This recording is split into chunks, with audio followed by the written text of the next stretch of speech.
Qué duda cabe que si hay que entrenar bien, hay que comer muy bien.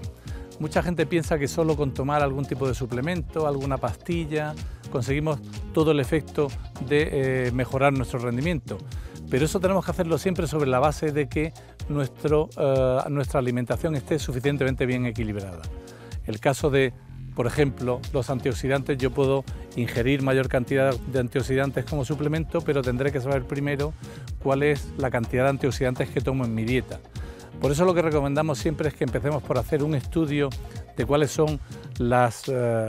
costumbres y cuál es el hábito que tengo nutricional y alimentario para saber qué es lo que en realidad estoy consumiendo, cuánto estoy ingiriendo, qué tipos de principios inmediatos, cuántas proteínas, hidratos de carbono, grasas, vitaminas, etcétera, estoy consumiendo con mi dieta y eso que podamos suplementarlo.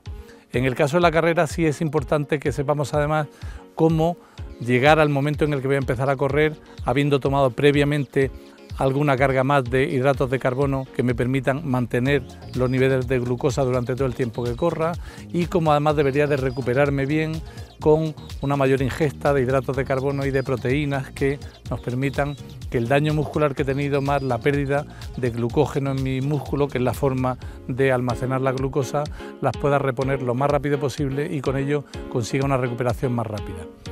Y no nos olvidemos de la hidratación. La hidratación es fundamental mantenerla bien porque sabemos que cuando uno llega a un determinado grado de deshidratación,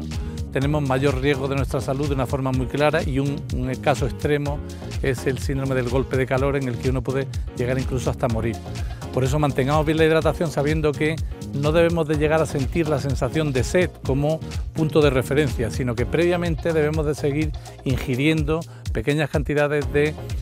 líquidos que tengan suficientes electrolitos también, sodio, potasio, cloro, que nos permitan mantener ese nivel de hidratación que haga que nuestro sistema cardiovascular y nuestra termorregulación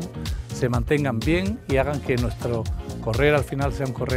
una carrera saludable y con la que podamos disfrutar dentro de ese mundo del running saludable.